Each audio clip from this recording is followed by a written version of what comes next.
আলহামদুলিল্লাহ আলহামদুলিল্লাহি রাব্বিল আলামিন আসসালাতু ওয়াসসালামু আলা সাইয়্যিদিল মুরসালিন ওয়া আলা আলিহি ওয়া সাহবিহি আজমাইন। সম্মানিত দর্শক শ্রোতা, দেশে এবং প্রবাসে যে যেখানে আছেন সবাইকে স্বাগত জানাচ্ছি আমাদের আজকের আলোচনায়।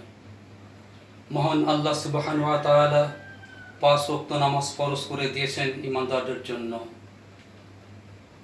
সেই নামাজের জন্য আহ্বান করেন দিনে 5 বার মুয়াজ্জিন। গ্রীষ্মের প্রচণ্ড দাবদাহ উপেক্ষা করে কালবৈশাখী ঝড়কে পিছনে ফেলে সকলের আগে যিনি মসজিদে যান তিনি হচ্ছেন মুয়াজ্জিন। মুসল্লিদের সুযোগ সুবিধা থেকে শুরু করে মসজিদকে পরিষ্কার রাখা দায়িত্ব তিনি পালন করেন। আবার শীতের কুয়াশা ঢাকা ভোরে কনকনে ঠান্ডায় হিমেল বাতাসে সকলের আগে তিনি পৌঁছে মসজিদকে পরিষ্কার করে নামাজের জন্য মানুষকে আহ্বান করেন।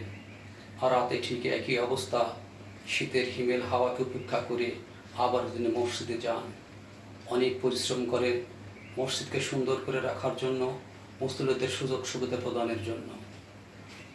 কিন্তু তারা সামান্য বেতনে চাকরি করেন, দারিদ্রতার কষাঘাতে জর্জরিত থাকে তাদের জীবন, নানান অসুবিধার সম্মুখীন হয়ে তারা জীবনযাপন করেন।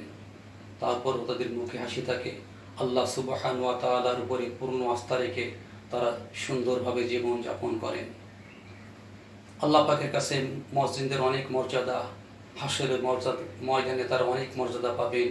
হাদিস শরীফে আসছে মুয়াজ্জিনদের ঘাড় উঁচু থাকবে। সেই মুয়াজ্জিনদেরকে আসুন আমরাও সম্মান করি, আমরাও তাদের প্রতি দৃষ্টিপাত করি, তাদের সুযোগ সুবিধা বৃদ্ধি করি এবং তাদের দুঃখ লাঘবের জন্য সচেষ্ট হই। সমাজের বিত্তবান মানুষের প্রতি আমার আবেদন, আপনারা একটু সহযোগিতা করলেই সুন্দরভাবে চলতে পারে এই মুয়াজ্জিনদের জীবন। আল্লাহ সুবহানাহু ওয়া তাআলা এই মর্যাদাবান মানুষদের পাশে থেকে তাদেরকে সহযোগিতা করার তৌফিক দান করুন। আল্লাহ পাক আমাদের সকলকে এই কাজে শরীক থাকার সুযোগ দান করুন। আমিন।